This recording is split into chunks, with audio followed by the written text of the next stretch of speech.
Olá, licitantes, licitadores, advogados e todos que estão assistindo o nosso ADVcast, o podcast da OAB de Santa Catarina. Estamos aqui nessas edições especiais, esse episódio muito especial, porque faz parte do 11º Congresso de Licitações e Contratos da OAB de Santa Catarina. Eu sou Luiz Eduardo Zanotto, sou advogado, membro da comissão, e estamos aqui hoje com um membro da comissão também, um advogado, profundo conhecedor dos temas de licitações, já teve experiência, já trabalhou na área, enfim. Eu estou aqui com meu amigo, querido doutor Fernando Roça. Tudo bem, Fernando? Olá, grande colega, doutor Zanotto.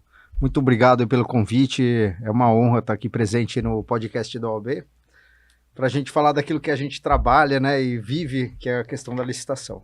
Maravilha, é a nossa cachaça, né? O nosso dia a dia, que é maravilhoso. Mas vamos lá, né? Muitos desafios pela frente e o Congresso só alimenta mais essas polêmicas, né? Os temas, e a gente enxerga quanto a gente tem ainda para evoluir, para crescer, para se aprimorar nisso aí. Então, realmente são temas muito instigantes. E o Fernando palestrou no Congresso sobre credenciamento, que é uma novidade da Lei 14.133. Não existia no 8666, foi doutrinariamente construído, os tribunais de contas passaram a aceitar, e aí o legislador resolveu, como ele fez muitos agrados ao Tribunal de Contas, especialmente o TCU, colocou o credenciamento também na Lei 14.133. E aí, Fernando, eu te pergunto já, o credenciamento, afinal, é uma inexigibilidade ou é um procedimento auxiliar, ou é os dois? O que é o credenciamento? Pois é, doutor Zanotto, até a gente teve uma palestra do doutor Ícaro e ele falava exatamente nesse tema aí, que ele defende que não é uma inexigibilidade.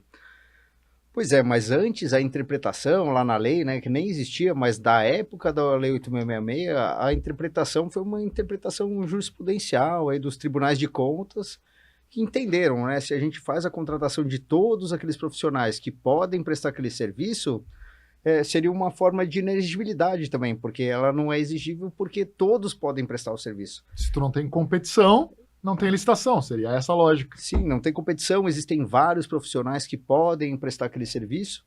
Então, naquela época foi um entendimento jurisprudencial, mas até levantei isso lá na palestra, que mesmo com base em jurisprudência, o pessoal tinha medo de fazer o credenciamento, porque não tinha efetivamente na lei, né, uma fonte legal para se fazer o credenciamento. E engraçado que não houve nem normativa, né? Eu não me lembro de um decreto ou alguma instituição normativa, algum regulamento que falasse do credenciamento, né? Pelo menos eu não me recordo de cabeça.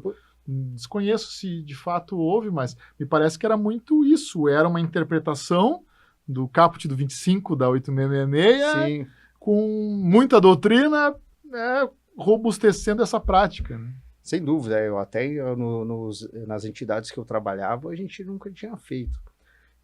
Foi quando eu entrei no Sistema S lá na Fiesc SESI Senai, e foi lá que eu tive experiência de ter contato com o credenciamento. O Sistema S se utiliza de um regulamento o regulamento do Sistema S então previa credenciamento? Então, ele na realidade, ele trazia alguma coisa, mas ele não era encorpado também, né?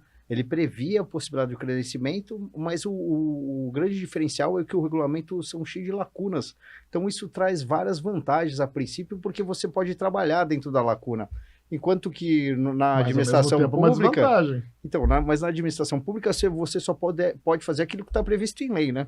E isso não estava nem previsto na lei. E o que aconteceu? Mas mesmo estando lá, eles trabalhando com credenciamento, existiam várias dúvidas, né? Porque como que se faz um edital de credenciamento? Qual o período que eu tenho que deixar publicado o chamamento público? Existiam muitas dúvidas, então não existia uma forma correta. E agora, com a nova lei de licitações, né? Isso está bem claro e a gente tem até algumas bases para se basear aí para a construção dos editais, né? A gente tem o decreto federal que hoje traz alguns requisitos ou alguma coisa para o próprio município se regulamentar, a entidade se regulamentar. Então, a partir de agora, eu entendo que o credenciamento passa a ser muito importante e de bom uso para os municípios, por exemplo. Tá, Fernando, mas você deu uma volta aqui e não me respondeu. é uma inexigibilidade, ou é um procedimento auxiliar, ou é ambos? Então, voltando ao assunto, assim, antigamente se entendia que era uma inexigibilidade, mas a partir de agora eu entendo que é um procedimento auxiliar, porque está previsto na lei, lá no artigo 79, né, que é um procedimento auxiliar, e tem a fórmula que tem que ser regulamentada dentro do município. Então, ele está previsto e tem que ser regulamentado. O município tem que fazer o regulamento de como ele vai operar esse credenciamento. Então, eu entendo que a partir de agora, ele é um procedimento auxiliar, né? Auxiliar. Bom, pode ser, vamos ver. Mas enfim, Fernando, o credenciamento ele chama atenção porque ele, na verdade, ele traz hipóteses de utilização que não necessariamente são hipóteses complementares, né? A legislação fala de contratações paralelas e não excludentes, né? Ou seja, esse é o exemplo clássico do quanto mais melhor. Sim. Né? E aí eu tenho provavelmente um preço pré-fixado, onde os interessados, os credenciados, aderem ou não a esse preço, simplesmente aderem a esse preço.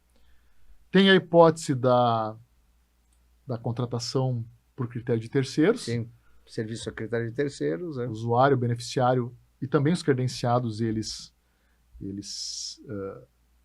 têm um preço pré-fixado que eles vão aderir. Sim. E tem a grande incógnita, que é o tal do mercado fluido. Sim. Que não pode ser só para comprar passagem aérea ou corrida de táxi. Sim, sim. Como é que tu enxerga a aplicação do credenciamento dentro desses critérios? Tem margem para mais critérios? O mercado fluido pode ser expandido como um conceito? Então, o que eu vejo hoje é que o que está acontecendo, no meu entendimento com a nova lei, é que principalmente nos municípios, os fornecedores locais estão deixando de participar de licitações, porque o que acontece? Com o advento da nova lei, a gente sabe, a gente discute sobre isso, né? As licitações passam a ser preferencialmente eletrônicas, só que esse preferencialmente é quase que obrigatório, né? A gente ainda não conseguiu achar uma saída para se fazer um pregão presencial, por exemplo, desde que justificado, porque também existe aquele empecilho, tem que ser filmado, gravado.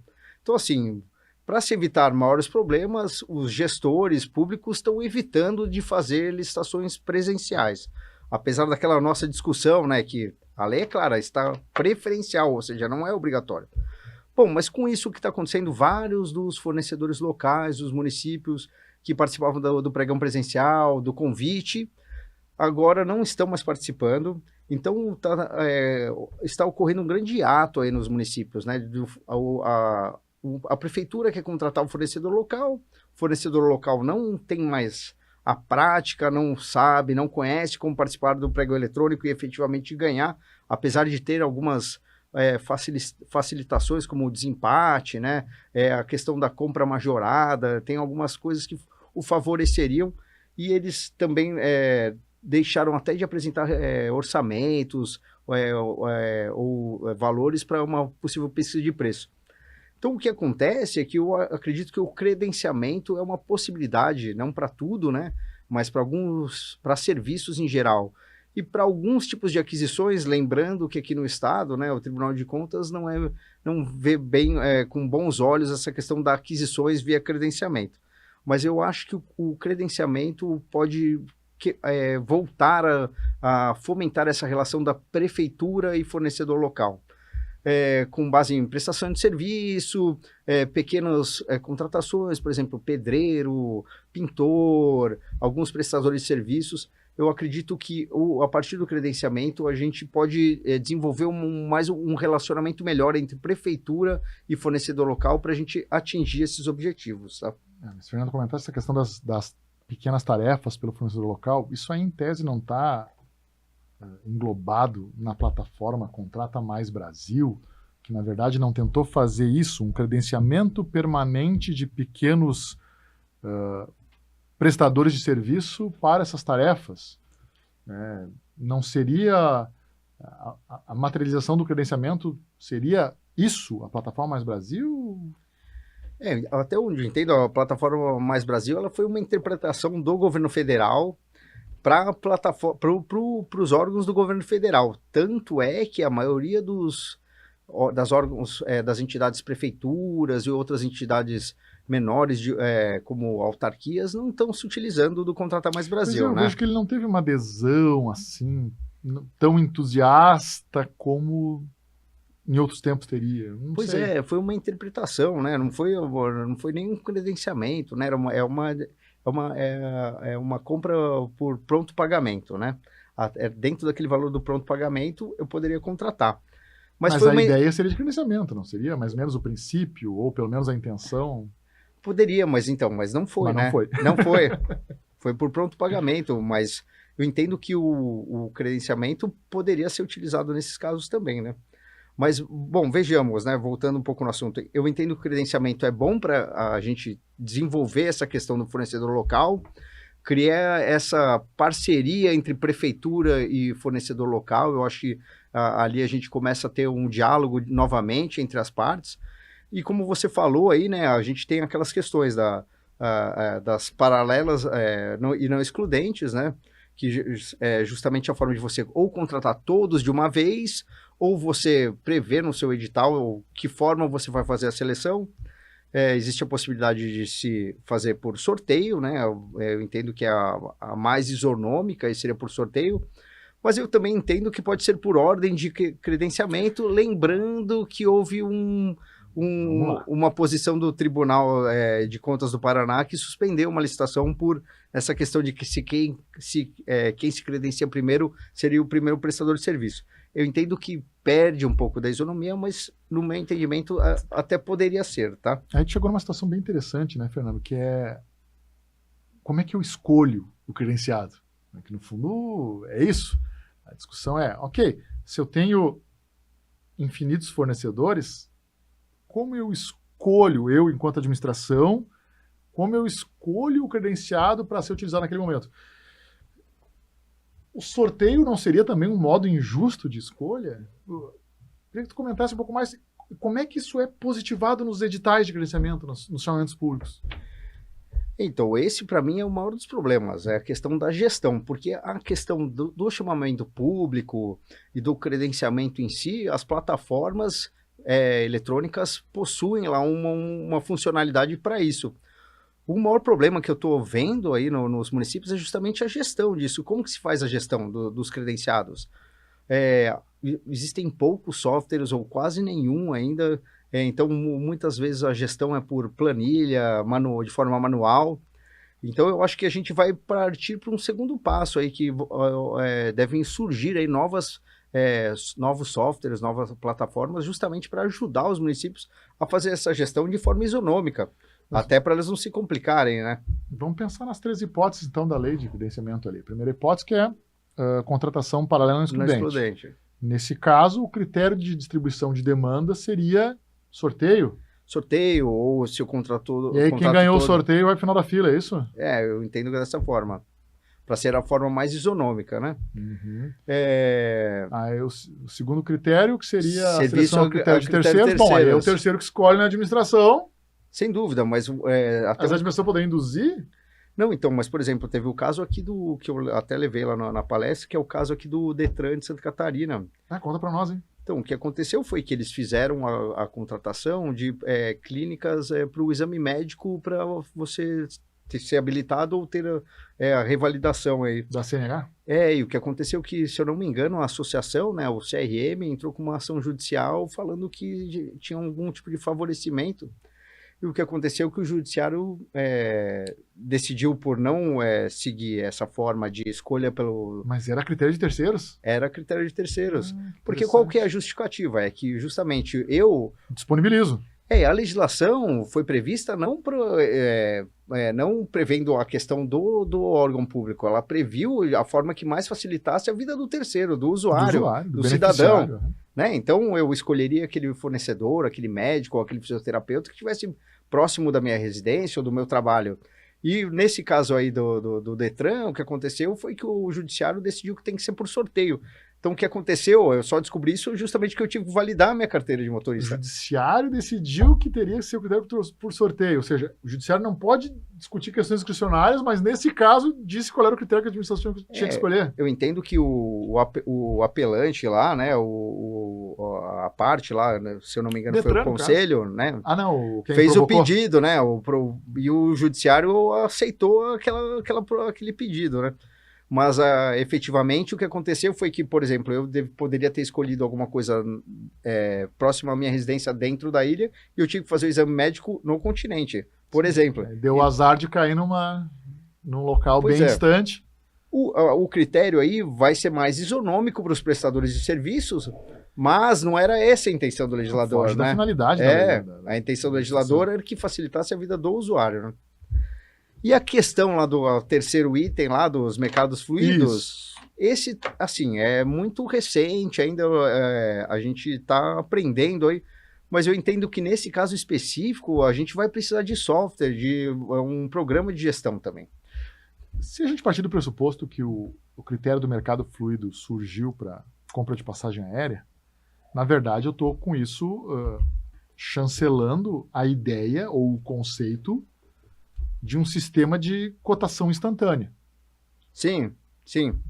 Então, assim, como a gente conversou antes, né, a primeira hipótese, a primeira e segunda hipótese, contratação a critério de terceiros e contratações paralelas não excludente, preço pré-fixado pela administração, o credenciado adere ou não e está resolvido. Sem dúvida. Nessa terceira hipótese seria preço pós-fixado, Sim. através de cotação instantânea. E aí, tu disseste a questão de software. Sem dúvida. Que objetos mais que tu vislumbra que podem ser contratados? Os mais famosos o passagens aéreas e o combustíveis, né? Combustível seria fluido, então. Sim. E o grande negócio você até, a princípio no mercado fluido, você tem que fazer uma pesquisa de preço inicial, mas como ele vai fluindo, a princípio isso não afetaria. Só que quando eu for me utilizar do serviço, eu tenho que escolher aquele valor que está o menor preço, aquele que está mais favorável. E como eu faço isso? Eu vou ligar, por exemplo, se eu faço credenciamento de todos os postos do meu município, eu vou ligar para todos naquele dia para saber aquele que está com o menor preço para eu ir lá. Então inviabiliza a dinamicidade do processo. Então a gente está num impasse aí que sem o desenvolvimento de uma plataforma, um software, alguma forma de gerenciar isso, a princípio ele fica inviável. Outro dia até falando com o pessoal de um município, a questão das passagens aéreas também. Você pode credenciar, você credencia as empresas aéreas, mas quem falou que as empresas aéreas vêm participar do credenciamento? Não vem. Pelo menos em pequenos municípios não vem. Pois é, então, e isso ainda é inviabilizado, a gente não tem como gerenciar. Enquanto a gente não resolver esse problema do gerenciamento, eu entendo que ele não vai funcionar, tanto é que não está sendo utilizado pelos pequenos municípios, né, pequenas entidades. Eu acho que é mais a questão dos órgãos federais, por exemplo, órgãos maiores, né, governos de estado.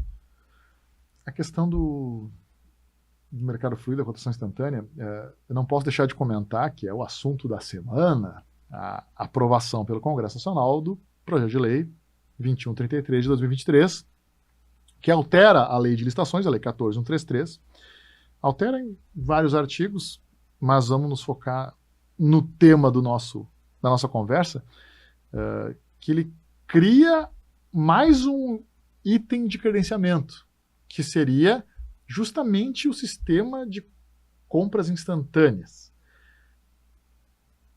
Precisaria ter uma lei dizendo isso? De fato, isso é mais uma hipótese de credenciamento? Ela já não estaria absorvida no mercado fluido? Como é que tu enxerga esse PL, Fernando, e a repercussão dele na tua atuação? Pois essa é a grande novidade, né? Quando eu escolhi o tema do credenciamento, a gente ainda não estava falando sobre isso. Na realidade, foi uma sorte aí de ele aparecer bem essa semana. Ele foi aprovado no Senado, né? Já foi aprovado na Câmara e no Senado e está indo para a sanção presidencial. Ainda não é uma realidade, pode ser que ocorram algumas mudanças, né? O veto de algumas partes, mas eu acredito que não é isso que o administrador quer, né? O legislador quer, porque justamente o que eles querem é facilitar a vida do comprador, né? O que acontece é bem isso, né? Será que precisava, né? de um PL, sendo que ele já está sendo discutido desde 2023, ou caberia a nós só interpretar a questão do credenciamento? Como a gente falou anteriormente, né, eu acho que ao pé da letra, da legislação, do legislador, não precisaria, mas a gente tem que lembrar que sempre a gente tem os papéis dos tribunais de contas. Então, apesar da legislação dizer uma coisa, o Tribunal de Contas pode ter uma visão diferente, né? E é bem esse a questão, principalmente aqui em Santa Catarina, né? Que para serviços isso já está bem sedimentado, né? O credenciamento de serviços é bem sedimentado, mas para aquisição de produtos, o Tribunal de Contas de Santa Catarina tem uma visão meio que restringe algumas questões. Ele já tem um pré-julgado específico aí para medicamentos que só podem ser adquiridos por pregão. Ele limitou essa possibilidade de se adquirir por credenciamento. Então, eu acho que o SIX aí, né, o sistema novo, ele vem justamente fortalecer essa visão do legislador e que os tribunais de conta aí vão ter que quebrar esse paradigma e aceitar algumas coisas, como a compra, na verdade, o credenciamento e aquisição de produtos comuns aí, mesmo que sejam não só apenas de serviço, de compras, né, de produtos também, né? A questão que me chama a atenção é que o SIX, ele me parece se confundir um pouco com a compra de pronto pagamento, pelo menos conceitualmente, e parece uma forma de automatizar ou até de tornar mais transparente a compra de pronto pagamento através de um sistema oferecido e auditável, vamos dizer assim.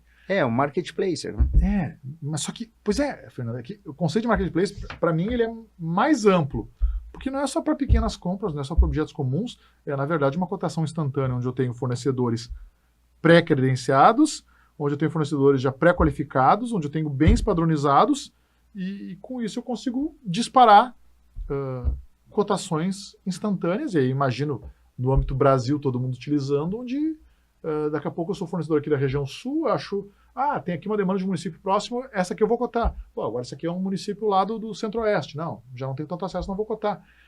Então, me parece que a ideia seria desburocratizar um pouco as cotações instantâneas, mas eu tenho receio que a regulamentação do sistema possa desvirtuar os conceitos de modalidades licitatórias que a Lei 14.133 nos apresentou. O que te parece em relação a isso? Sem dúvida. Você lendo o PL do SIX, né, ele incluiu um item a mais ali que chama comércio eletrônico, né? Então, assim, passa a ser um marketplace. Até eu estava falando contigo, né, o portal de compras públicas, né, o sistema aqui que eu represento do estado de Santa Catarina, ele prevendo já isso e também por causa da concorrência que já estava pensando nisso, lançou um marketplace. Como a gente não tinha ainda o PL aprovado, ou não temos ainda, né, falta a sanção presidencial, ele fez um marketplace com a interpretação do credenciamento. Então, as empresas vão credenciar lá produtos, serviços, e o sistema ali vai ajudar, principalmente na construção desse edital, né? Lógico que a entidade tem que fazer o planejamento da licitação, o ETP, ETR, no meu entendimento, mas a plataforma vai ajudar nisso, de lançar esse chamamento público, e as empresas vão se cadastrar lá. E a grande incógnita aí é como que vai ser feita essa escolha, né? Como que vai escolher? Porque uma das incógnitas, né? Então, porque a interpretação é o seguinte, né? O credenciamento, diferenciando apenas o mercados fluidos, né? O de prestação de serviço de terceiros e o paralelo não excludente, ele tem um valor fixo.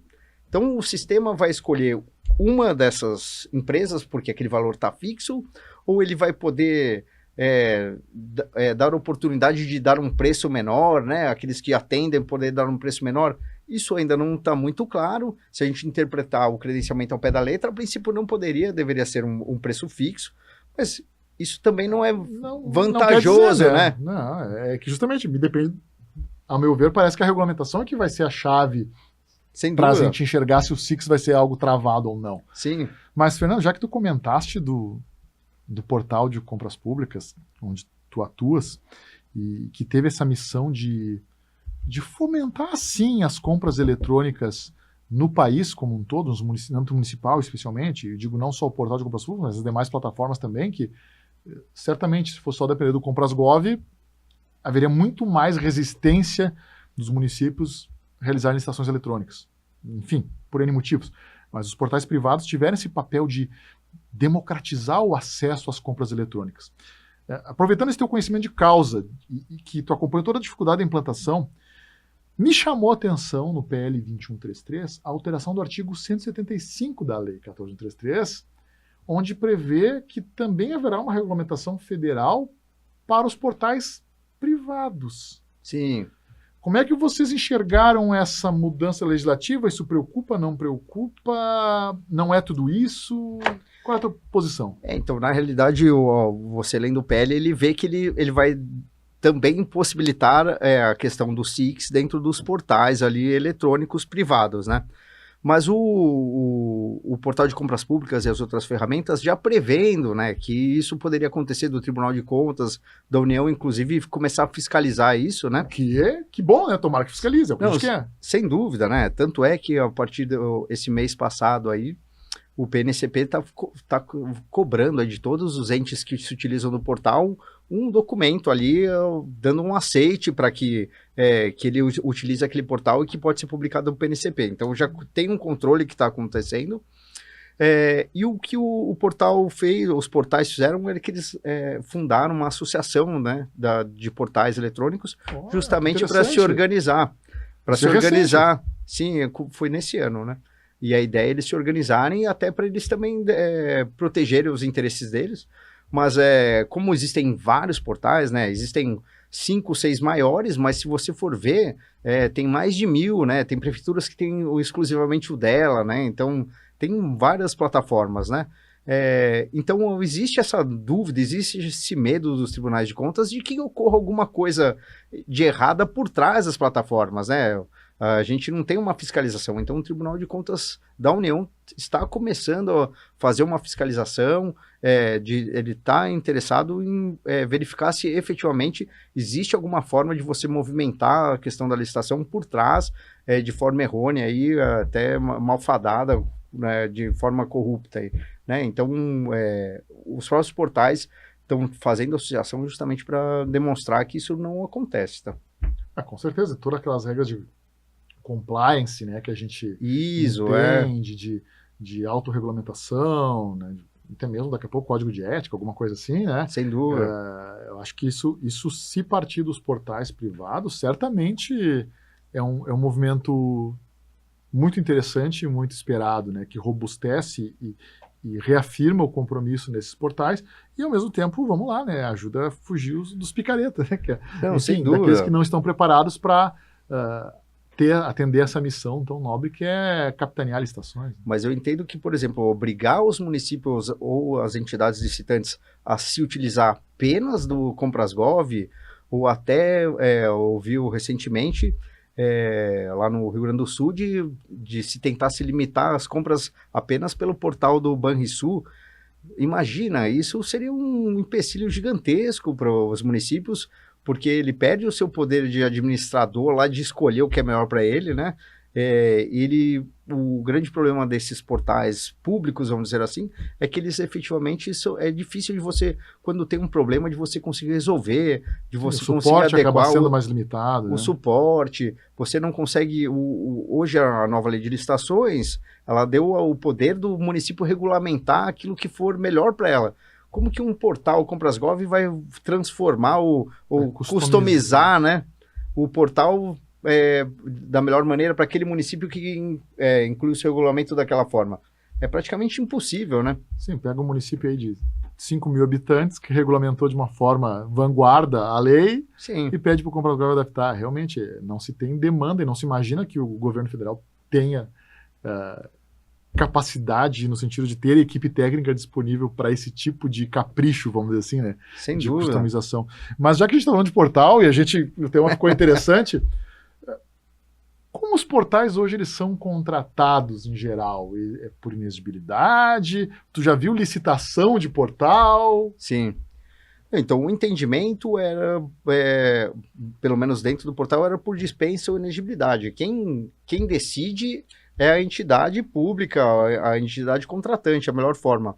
Mas, por exemplo, no Paraná, o Tribunal de Contas lá está exigindo a realização de licitação. O grande negócio dos portais é que a sistemática dos portais, no caso é até bem interessante, é que ele oferece o sistema de graça para o município ou para a entidade. Para o órgão público? Para o órgão público, e quem acaba efetivamente pagando é o fornecedor que participa ali da licitação. Então houve uma desconstrução aí do rito comum, mais comum, né, de que o município faria uma licitação e contrataria e pagaria aquela por menor preço. Então houve uma desconstrução aí do mercado.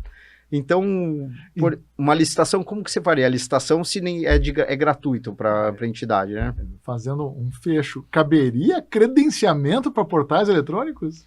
Pois é, então, a gente tem que pensar, né? Porque se todos poderiam fornecer para a administração... Não, e outra, né?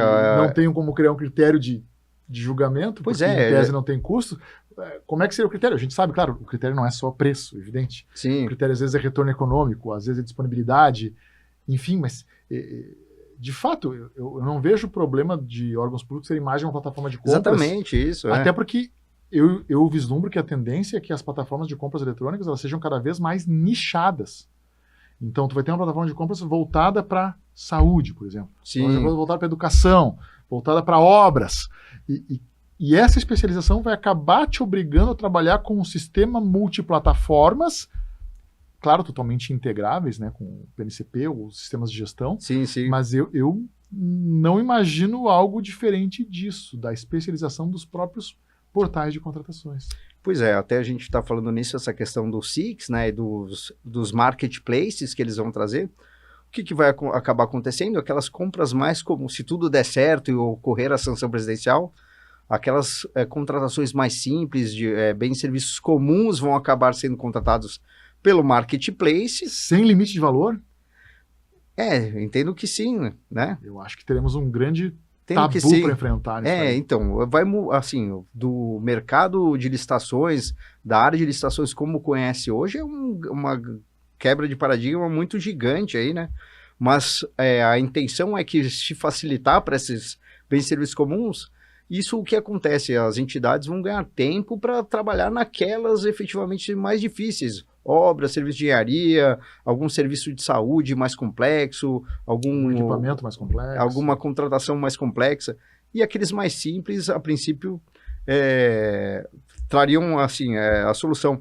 Mas eu também pensando nesse impacto, por exemplo, consórcios públicos, e aqueles consórcios que compram medicamentos para os municípios, talvez percam o uso, né? Não vai precisar mais de consórcio público, porque eu vou ter o meu marketplace. Né? Vão ter que inventar. Na verdade, o consórcio público não é só para fazer compras, né? Não é só central de compras, ele vai ter que apresentar outras tarefas, né? Sim, mas isso também é uma mudança que pode ocorrer, né? Aqueles consórcios que ajudam o município a fazer compras de bens e serviços comuns. E o que vai acontecer com os marketplaces, né? O legal é que é isso, temos um potencial gigantesco de possibilidades pela frente, e que bom que a gente está podendo viver tudo isso e debater isso, e daqui a pouco o 12º Congresso da OAB não seja justamente sobre licitações do futuro, né? Marketplace e sistemas e afins. Fernando, para a gente encerrar, já te agradecendo por esse bate-papo aí, que foi bem interessante mesmo, sobre credenciamento, o que tu falou na tua palestra que seria a principal mensagem que tu gostaria de deixar aqui nesse podcast também, que daqui a pouco faltou desenvolver um pouquinho mais. Então, o que faltou do credenciamento que tu gostaria agora de colocar para quem está nos acompanhando aqui? O que eu defendo no credenciamento é justamente a gente ajudar os fornecedores locais, a gente conseguir desenvolver uma política para que os municípios consigam comprar dos fornecedores locais, e trazer de volta esse fornecedor ali que perdeu o interesse de fornecer para a prefeitura, aquele fornecedor que vê um fornecedor lá do Nordeste ganhando uma licitação ali que ele poderia estar prestando serviço. Então, retomar essa conversa com as entidades, com o poder público, para desenvolvimento aí dessa questão de como os fornecedores locais, o micro e pequeno empreendedor, consiga voltar a fornecer para os municípios, tá? Eu acho que isso aí é o grande desafio aí daqui para frente, em como a gente ajudar os municípios a retomar esse contato e retomar esse desenvolvimento local e regional. Que legal, Fernando. Bacana mesmo, credenciamento é um tema bem interessante, querendo ou não, é uma novidade na lei.